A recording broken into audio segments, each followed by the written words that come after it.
आप अभी का जो बिहार दिख रहा है उसमें नीतीश कुमार जी की अपनी परिकल्पना है और प्रधानमंत्री मोदी जी की अपनी परिकल्पना है। क्या उन दोनों को एक ही रास्ते पे कहीं देख रहे हैं या आपको लगता है कि बिहार में शायद कोई समानांतर दो चीजें चल रही हैं? नहीं, यही तो अच्छी बात है। डबल इंजन की सरकार है दिल्ली और केंद्र में, और सबका उद्देश्य है बिहार का कल्याण करना, और उसी उद्देश्य के साथ संयुक्त रूप से चाहे वो केंद्र की सरकार या राज्य की सरकार, दोनों मिलकर के बिहार के एक रास्ते पर ले जाने, एक साथ एक रास्ते पर ले जाने के लिए तत्परता के साथ काम की है। और इसीलिए बिहार में 2025 और 2005 में बहुत अंतर आपको दिखेगा। एक बात जरूर है जो जिस आप अभी आप कर रहे थे कि सड़क आप कहीं चले जाइए, पुलिया बनी है, पुल बने हैं, पुल गिरे भी हैं, बहुत तरह की बातें हैं, लेकिन क्या शिक्षा के क्षेत्र में काम हो पाया जितना हम उम्मीद करते थे? क्या दूसरे उद्यमिता के क्षेत्र में काम हो पाया? देखिए, शिक्षा के क्षेत्र में जैसा कि मैंने कहा, स्कूल में टेबल और कुर्सी नहीं हुआ करता था, झोपड़ी नुमा था स्कूल बच्चों के लिए, जो गांव का स्कूल है। आज मैं दावे के साथ कह सकता हूं कि बढ़िया भवन का निर्माण हुआ है, बढ़िया पढ़ाई की व्यवस्था हुई है, शिक्षकों की जो कमी थी, लाखों शिक्षकों की बहाली यही राज्य की सरकार ने की है। और फिर आगे भी, अभी कल ही शिक्षा मंत्री का बयान आया कि हम और बहाल करने जा रहे हैं, और उसकी गुणवत्ता के साथ पढ़ाई हो रही है। बच्चे अब स्कूल में बहुत आसानी से गांव के बच्चे जा रहे हैं, क्योंकि शिक्षा में सुधार अगर नहीं हुआ होता तो गांव में बच्चे जाते ही नहीं शिक्षा के लिए। अब बिहार के बच्चे कोटा नहीं जाएंगे? जी, अब बिहार के बच्चे कोटा नहीं जाएंगे पढ़ने के लिए? मैं समझता हूं कि आज का परिवेश, आज का माहौल, क्योंकि बिहार आजादी के बाद से ही हर क्षेत्र में नेग्लेक्टेड था। जिन लोगों के हाथ में सत्ता गई, बिहार का शोषण दोहन किया। मैं उसके लिए विकास का न कोई वो क्या बोलते सोच था, न विकास को आगे ले जाने के लिए काम करने का काम किया। बिहार में जिस बड़े पैमाने पर शोषण और दोहन हुआ है, भ्रष्टाचार हुआ है, वो सब लोग जानता है भाई। लूट की छूट थी। अब उन सारे चीजों पर अंकुश लगा करके माननीय नीतीश कुमार जी ने, माननीय प्रधानमंत्री मोदी जी के संयुक्त अभियान से हर क्षेत्र में नसीब शिक्षा। आप चले जाइए, आज माहौल और परिवेश आपको गांव के स्तर पर या किसी स्कूल में चले जाइए, बड़ा है। मेडिकल कॉलेज की संख्या बढ़ी है, इंजीनियरिंग कॉलेज की संख्या बढ़ी है, कॉलेज की संख्या बढ़ी है। अब हर क्षेत्र का जो कोई भी जिला हेडक्वार्टर है, वहां बड़े पैमाने पर हाई स्कूल की व्यवस्था हो रही है। अब तो गांव के पंचायत के स्तर पर हाई स्कूल का व्यवस्था करने की बात कही जा रही है। इसलिए मैं समझता हूं कि शिक्षा एक बड़ा माध्यम है विकास का, उसमें बहुत बड़े पैमाने पर गुणवत्ता के साथ बच्चों की पढ़ाई की जा रही है, चाहे वो माध्यमिक विद्यालय हो, प्राथमिक विद्यालय हो, या हायर में जो बच्चा जो पढ़ रहे हैं या कॉलेज में पढ़, सबके लिए शिक्षकों की जो कमी रही है उसको दूर किया गया है, और शिक्षा ढंग से बच्चों को मिल रहा है। कि मुझे पूरा विश्वास के साथ मैं कह सकता हूं कि आने वाले दिन में, जिसका कोटा की बात आपने की, कोटा में नहीं लोग जाएंगे, यही कोटा बनेगा और यही के बच्चे यही पढ़ेंगे। चलिए, एक जो सवाल खालिद मैं जानना चाह रहा था, क्या मुद्दे स्पष्ट हो चुके हैं? अब चुनाव की घोषणा से कुछ दिनों पहले हैं, हम चुनाव होने से पहले हैं, 1-2 महीने का समय है। जी जी। क्या चुनावी मुद्दे स्पष्ट हो चुके हैं या अभी भी वोट चोरी से लेकर रोजगार से लेकर और बाकी सारे मुद्दे जो अभी तैर रहे हैं, उन सब के पैरेलल आप या उनके विरोध में आप कोई मुद्दा खड़ा कर पाए हैं अभी तक?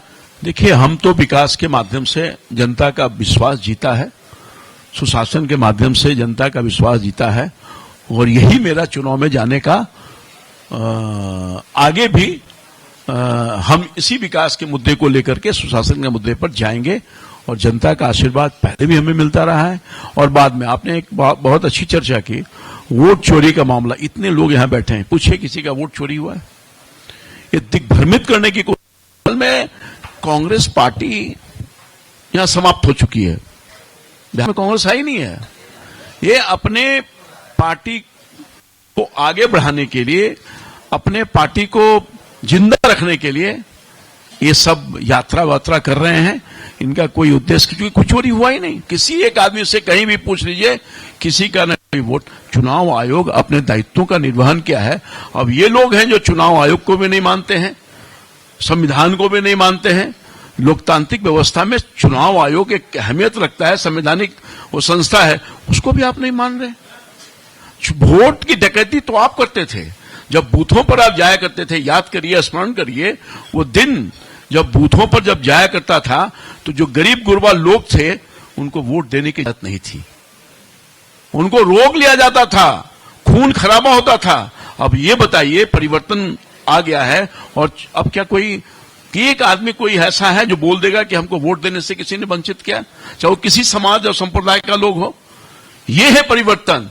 इसलिए कांग्रेस पार्टी को नेतृत्व को यह शोभा नहीं देता है कि इस तरह की बात कहकर लोगों को दिग्भ्रम। हंस रहे हैं लोग, ये जहां जहां गए हैं बिहार में लोग हंस रहे हैं। ये एक्चुअली ये है कि ये राष्ट्रीय जनता दल की ताकत के आधार पर जो वोट बैंक था, उसी वोट बैंक के आधार पर ये अभी तक अपनी उपस्थिति दर्ज कराने का काम किया है। अब इनको लगता है कि हमारा अपनी उपस्थिति स्वयं से हो, जो कॉमन वोट बैंक है। कभी कांग्रेस का जो वोट बैंक था उसको राष्ट्रीय जनता दल ने या जनता दल ने उसको अपने पक्ष में ले लिया। अब ये चाहते हैं कि हमारा बिहार में अस्तित्व बचे, इससे उसमें सिंधमारी करने की कोशिश की जा रही है। और आपने मेरी बात पूरी हो जाने दीजिए। हाँ, जी जी जी जी जी श्योर, तब उसका मतलब निकलेगा। मैं ये कह रहा हूं, नहीं आपको पूरा फ्रीडम है, कितना हमको आप बुलवा पाते हैं बुलवाइए। मैं ये कह रहा था कि राष्ट्रीय जनता दल और ये जो कांग्रेस पार्टी है, इन दोनों में अंदर खाने चल रहा है कुछ गड़बड़ी। एक दूसरे के प्रति ये डर गए हैं, इनको अपने में अंडरस्टैंडिंग नहीं है। अब ये कह रहे हैं तेजस्वी यादव कि हम मुख्यमंत्री प्रधानमंत्री बनाएंगे, और जब उनसे पूछा जा रहा था मुंह में दही जम रहा है, इनको बोलते ही नहीं है मुख्यमंत्री बनाएंगे। तो ये सब सह और मात का खेल चल रहा है।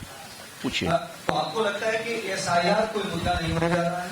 नहीं, आपको लगता है कि जो बिल्कुल नहीं। आरोप प्रत्यारोप की राजनीति चल रही है, वोट चोरी, ये सब कोई मुद्दा नहीं होने जा रहा है यहाँ चुनाव में? जनता ने कोई नोटिस ही नहीं दिया। मतदाता प्रोडक्शन का जो काम चला, निष्ठा और ईमानदारी से चुनाव आयोग ने काम किया, और कहीं किसी का वोट न चोरी हुआ है न डकैती हुआ है। चोरी डकैती तो मैंने कहा कि ये लोग करने वाले हैं, चलिए कोई इसका असर नहीं। चलिए, इस बात को मान लिया आपके कि मुद्दा नहीं बनने जा रहा है, क्योंकि आप लंबा राजनीतिक करियर है आपका और लोगों से सीधा जुड़ाव भी है, भी कर रहे हैं, लोगों का जो फीडबैक है लगातार आपको मिल रहा है, तो ये तो बात आपकी हुई। लेकिन रामकृपाल यादव की इस चुनाव में क्या भूमिका होने जा रही है, ये इंडिविजुअल लेवल पे मैं जानना चाह रहा हूँ। बहुत अच्छा है। मैं पार्टी का, भारतीय जनता पार्टी का एक साधारण कार्यकर्ता हूं, और पार्टी ने जो जिम्मेवारी दी है उसका अभी तक मैंने निभाया है। आगे भी पार्टी में चुनाव होगा, हम लोग प्रचार करेंगे पार्टी का, लोगों का विश्वास जीतेंगे, और मुझे पूरा भरोसा है कि इस बार भी एनडीए की सरकार बनेगी, इसमें कहीं कोई दो मत नहीं। पूर्व केंद्रीय मंत्री के लिए अगर पार्टी कहेगी तो अभी ऐसा कोई प्रस्ताव ही नहीं है, चुनाव मैदान में जाएंगे? ऐसा कोई प्रस्ताव ही नहीं है। क्योंकि इसी से जुड़ा मेरा अगला सवाल है, और उसी नोट पे मैं खत्म करूंगा ग्रुप एडिटर की इजाजत से, कि क्या रामकृपाल यादव को मैं सरप्राइज फैक्टर के तौर पे भी देख सकता हूं? क्या बिहार के मोहन यादव हो सकते हैं? नहीं भाई, ऐसा कुछ नहीं है, कोई दूर नहीं है। हमसे कई सीनियर लीडर, हमारे पार्टी में वरिष्ठ नेता लोग बैठे हैं। लेकिन भाजपा में परंपरा ये बन गई है सरप्राइज के तौर पे। अरे नहीं, ऐसा कुछ नहीं है, कहीं भी ये सोच, कहीं दूर दूर तक ऐसी कोई संभावना नहीं है। मैं जिम्मेदारी के साथ बोल रहा हूं। अरे भाई, अब सब लेकिन